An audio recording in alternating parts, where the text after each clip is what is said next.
because of what was going on when the pain became almost unbearable. And some people were accusing me of being quiet at a time when I should be talking.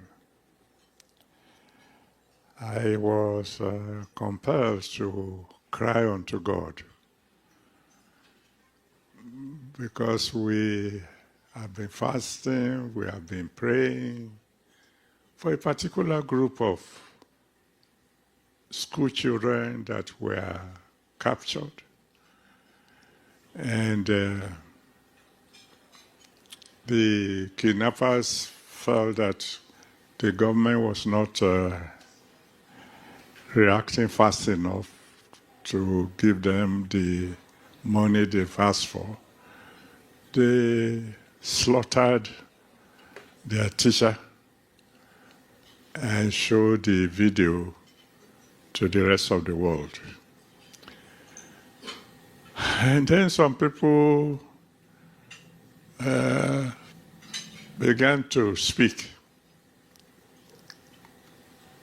challenging those of us who said we have been praying. They said, you have fasted, you have prayed. Where is your God?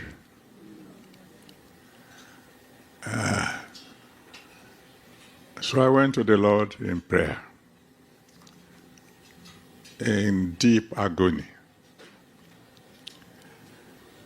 So I said, Father, you've heard them. He said, where is our God? Answer them now. And then God spoke to me. Told me that as for the release of the children, it's going to be dramatic. But he didn't tell me the time or the details. But then he told me that aspect should leave it in his hand, but that he would talk to me a bit about what will happen after this particular incident. And in some of the things he said, he mentioned what's going to happen to those who have been sponsoring terrorism and kidnapping in Nigeria. And he spoke about several other things, and I didn't have any idea of what's going to happen here.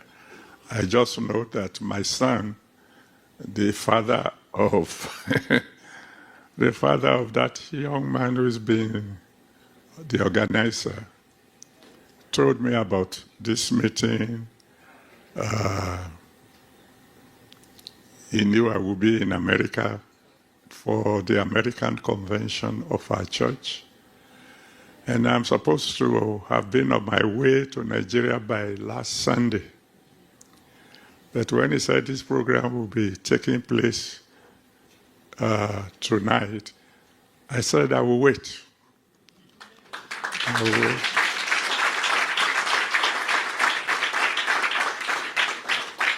So if I disappear before the program is over, it's because another assignment is waiting, and it's not in America at all.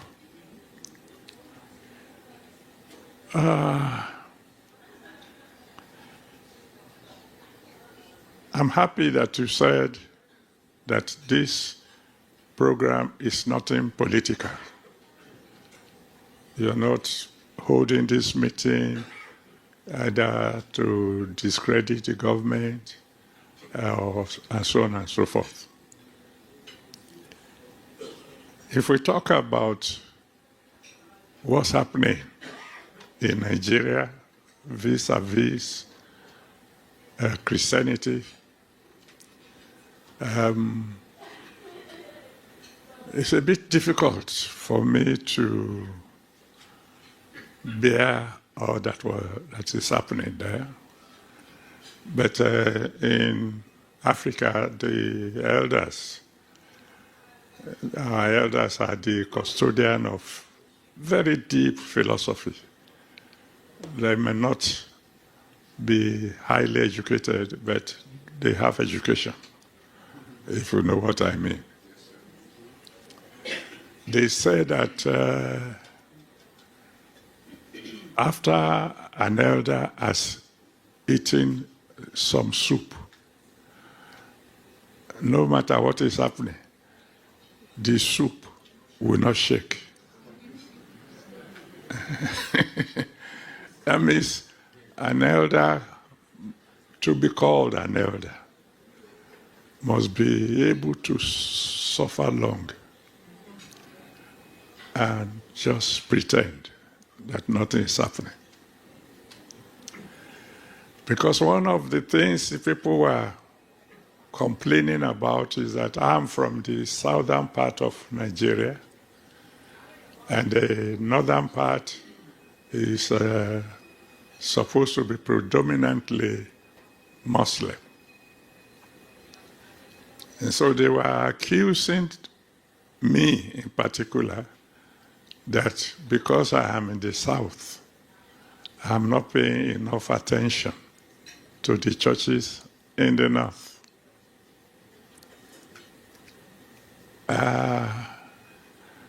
So I smiled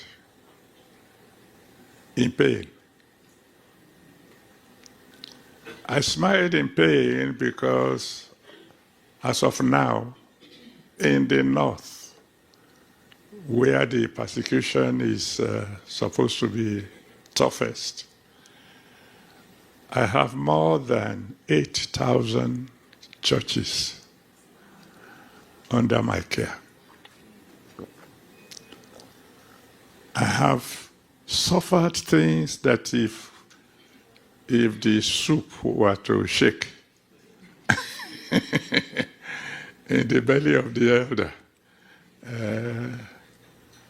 we will not be having this kind of meeting.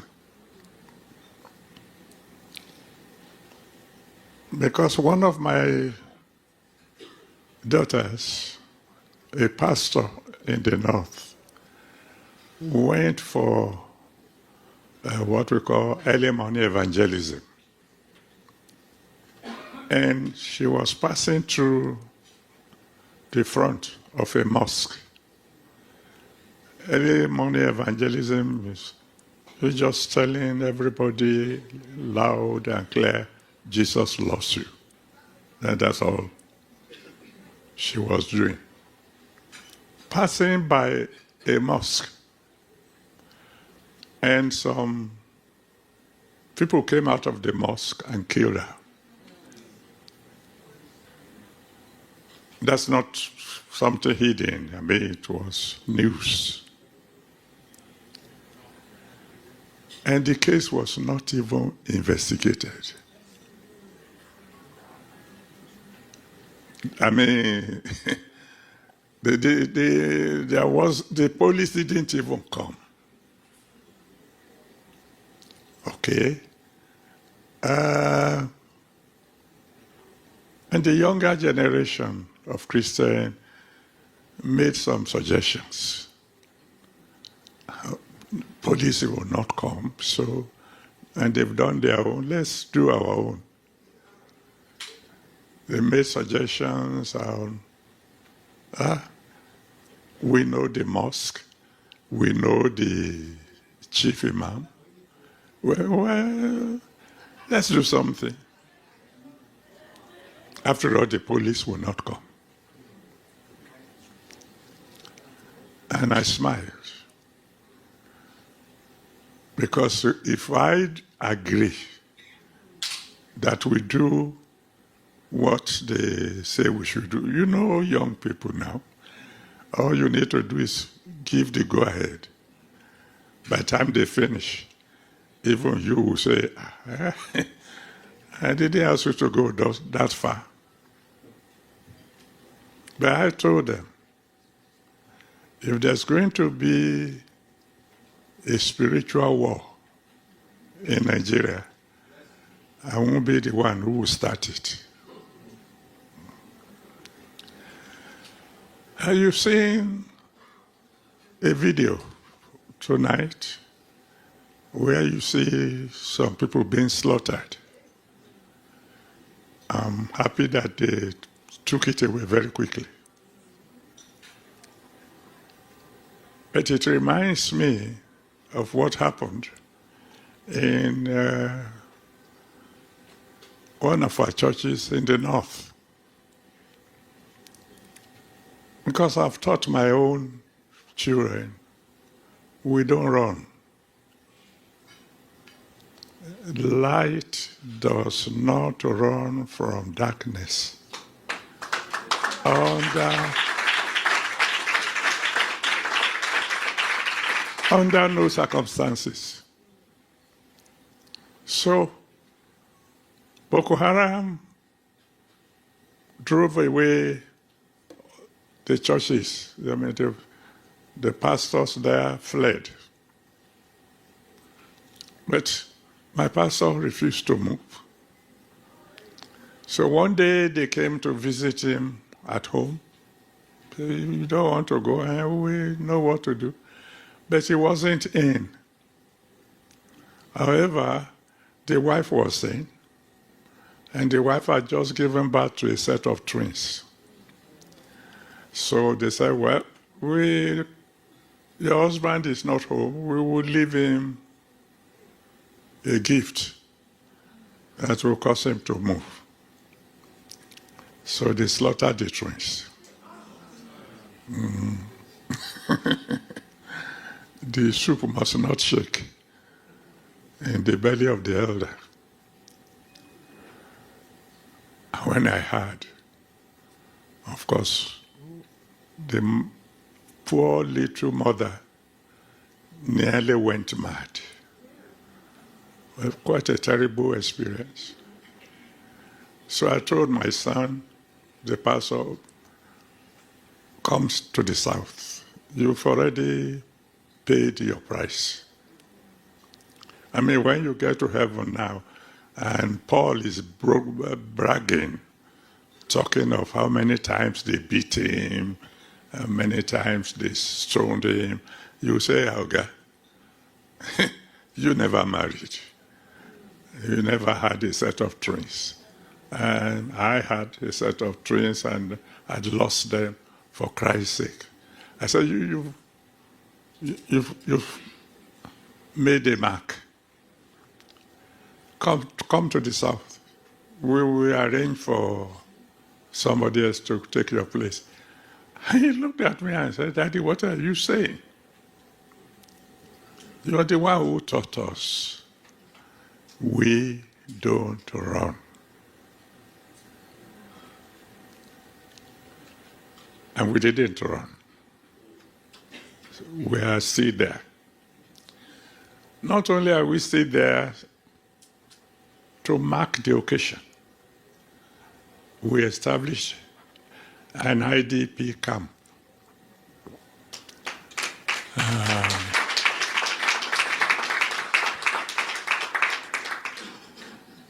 And the children have been there. We started a school for them. They've been around now for years. As a matter of fact, by the grace of God, coming this September, we are going to start a secondary school there.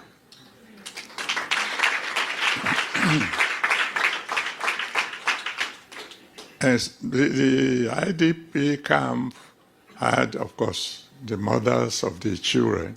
They were there. The men, they can run when they see trouble. And so we have to arrange for the mothers too, to learn something they can do. Because after all, one day, they are going back home by the special grace of God. Now, I'm not here to tell a long story. And everything I'm saying, because this meeting is being watched, at least in Nigeria, right now, live. So I'm not going to say anything that I've not said before. Thank God for Trump.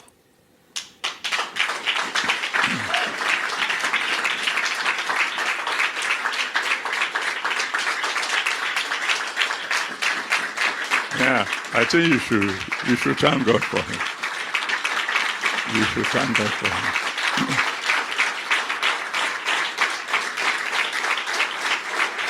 Thank you very much. Thank you. Last year,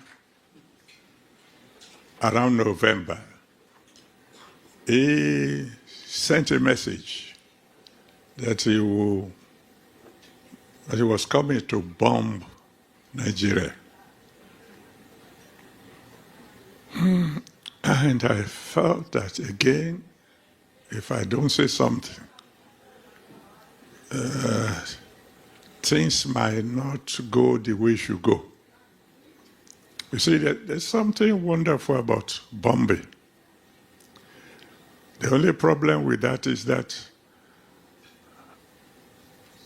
no matter how accurate your bomb may be, some innocent people will suffer. And I think he meant to bomb us several times. So again, I had to speak. In November, the first Friday of November last year.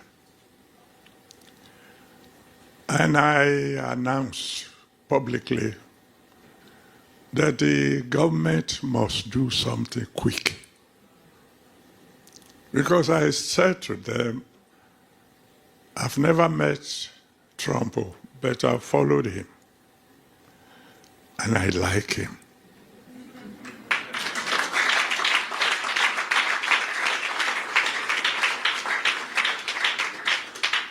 It doesn't mean I agree with all his ways. But what I like about him, you want the truth? He's the best politician I've ever met.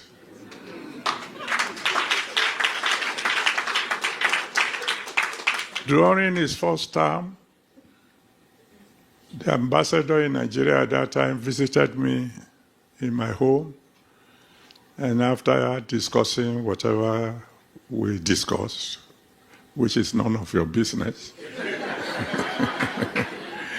he asked me, he said, what do you think of our new president? I said, Trump. He said, yes, I mean the first time. I said, I like him. He said, why? He's doing what he promised you he would do.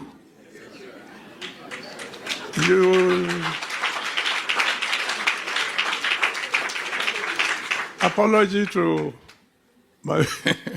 my brothers here who are politicians.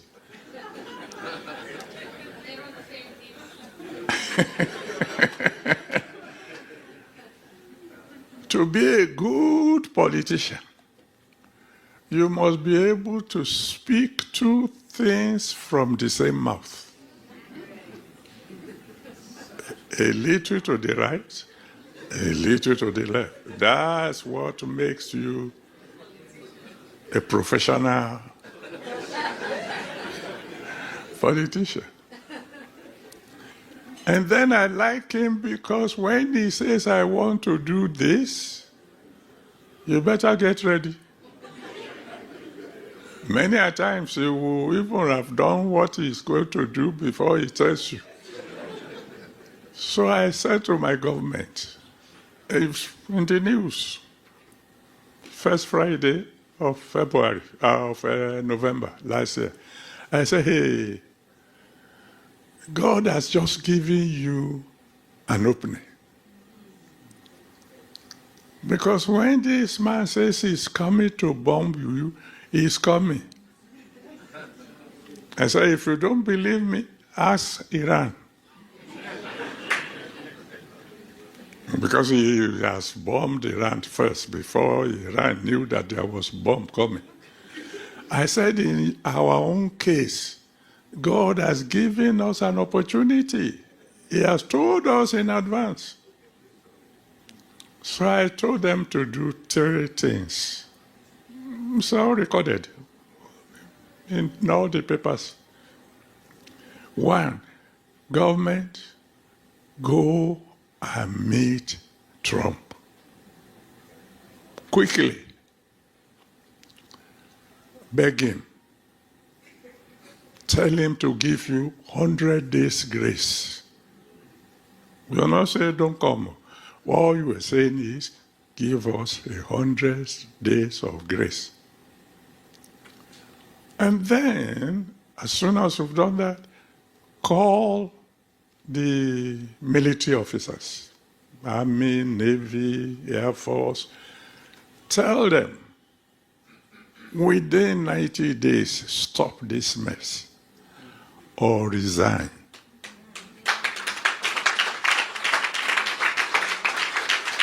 I said it.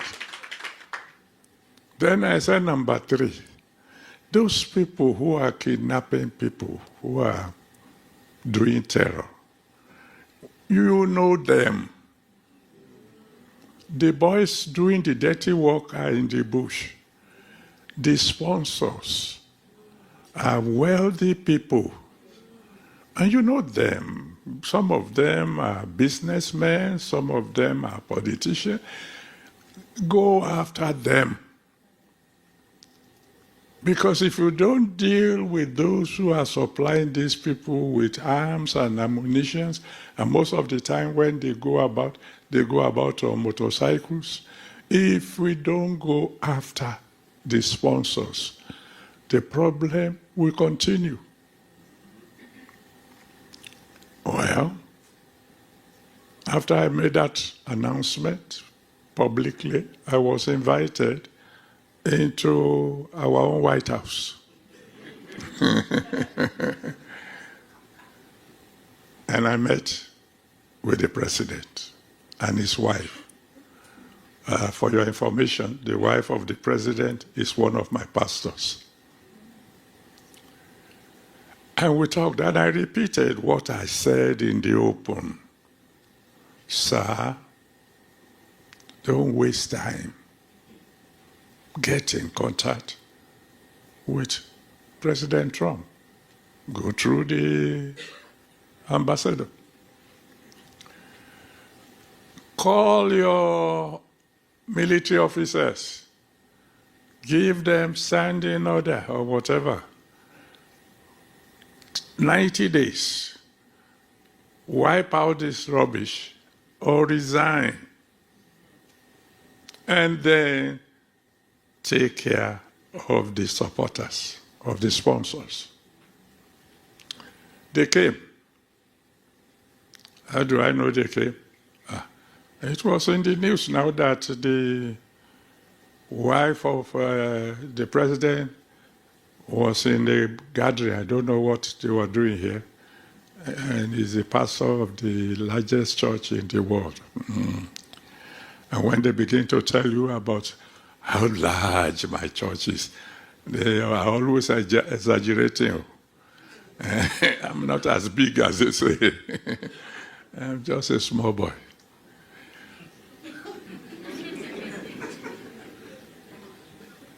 He contacted US. He called a meeting of the big officers. What he told them, I don't know. And I don't need to know. Because he's commander-in-chief. And when the commander-in-chief is giving instruction to his subordinates, who are you to be there?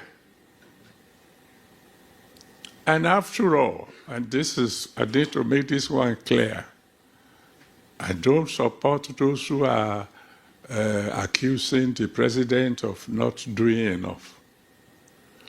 When the commander-in-chief had given instructions to his subordinates, he has done his bit. You don't expect him to go and put on khaki and big. When my friend Trump gives instruction to go and bomb anywhere, he doesn't leave White House. He has done his bit. I hereby command, bomb Iran. And then he goes to his bedroom and sleep. The rest is left to those who are supporters. So what he told the military officers, I don't know. All I know is that on Christmas Day, a bomb landed. Maybe just to let us know. I mean what I'm saying. But then, of course, the Iran war came in. And I think he's still busy dealing with that. He's almost finishing that now. So thank you that you asked us to meet tonight so that maybe you will reach him before he brings more bombs. And what's the situation today? Probably because he might have been misunderstood. People think, oh no, all he wanted to do is throw just one bomb. He's no longer interested in Nigeria. Things had gone far, far worse than before the bomb came. Far, far worse. So worse that they are asking, where is your God? That's how bad things have been. The, what do you call it? The terrorism, kidnapping, etc., that was in the north is now even at my doorstep. Come down all the way to the south. And so,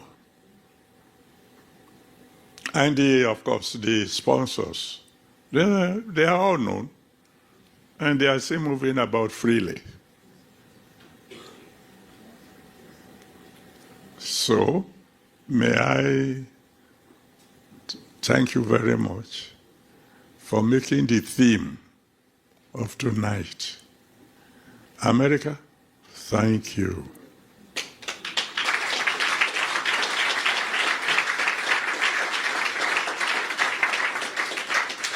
But you have to do much more.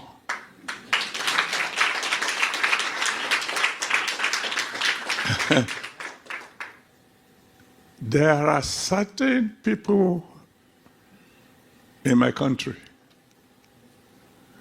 only God can deal with them.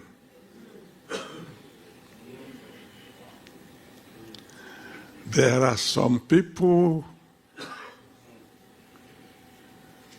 I regret to say, who are untouchable.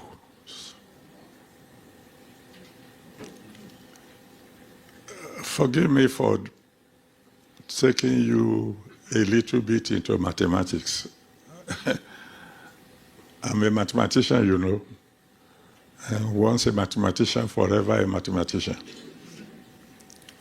Newton's first law of motion says a body remains at rest or maintains uniform motion in a straight line except external forces compel it to do otherwise.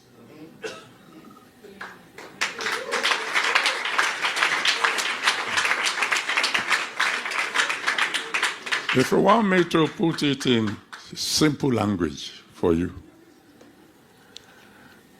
If you leave this table where it is and you shut the doors so that no wind can blow in and there's no earthquake, come back in 10 years' time, the table will still be there. Unless somebody from outside itself compels it to go in another direction. If you want to help us, help us.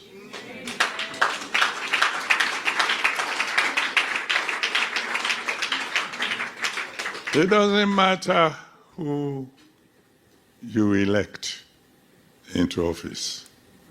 If God does not help us,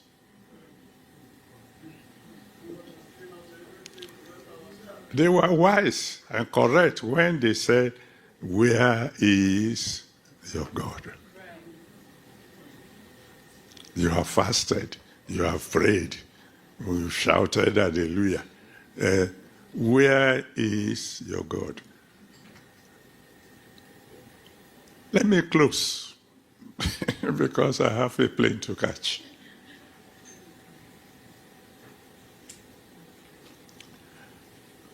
I will want to say, as a small boy,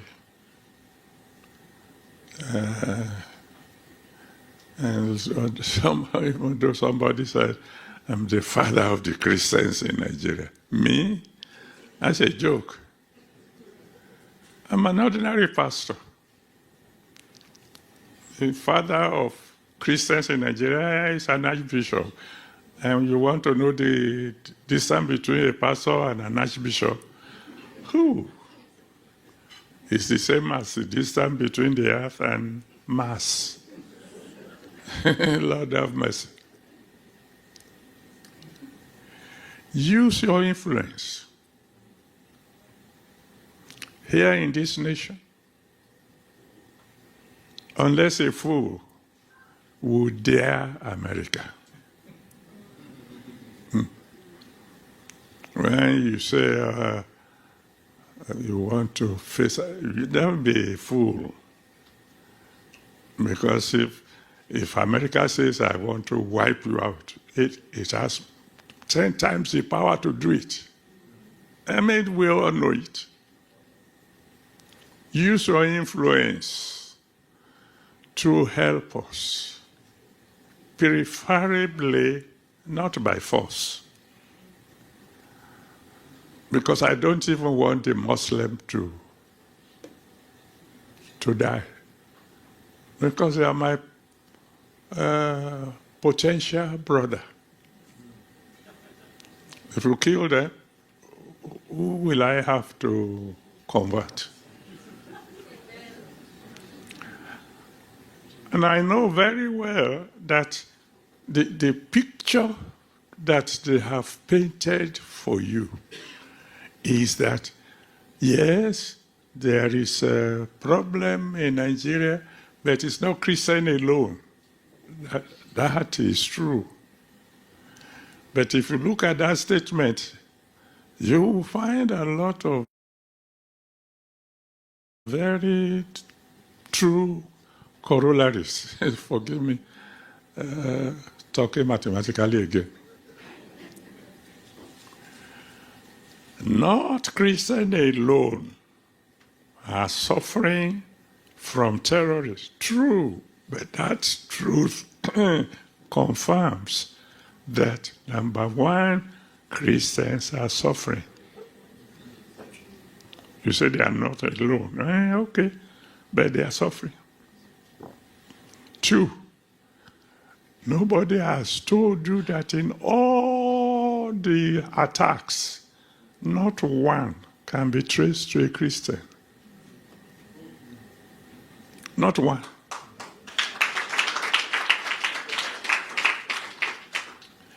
What nobody has told you, which means you have to hurry, is that the younger Christians are not as cool-headed as those whose stomach will not allow soup to shake. There are many of these younger ones. They are so restive now that if God were to take me home today, God have mercy. So we have to move fast. If you are going to help us soon.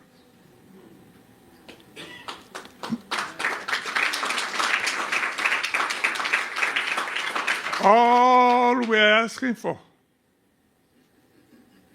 is that Christian and Muslim can live together in peace. You see, I was born in a home where Christians and Muslims used to live together in absolute peace. There was one of my uncles whose name was Alimi, as a Muslim name. One of my sisters, same father, same mother, was married to a Muslim. In my family, you heard names like Razak, Adiat, and so on and so forth. So I know that. I know there are decent Muslims. We were living together in peace, celebrating together in peace. We want that back.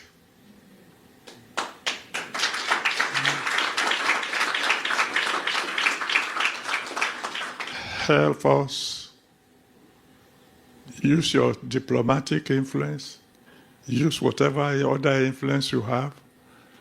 As somebody suggested, contact other nations that can team up with you. Places like Britain, like maybe Switzerland, maybe Australia, so that if the whole world combine their efforts, we will keep praying. We will keep fasting. But we need help. God bless you.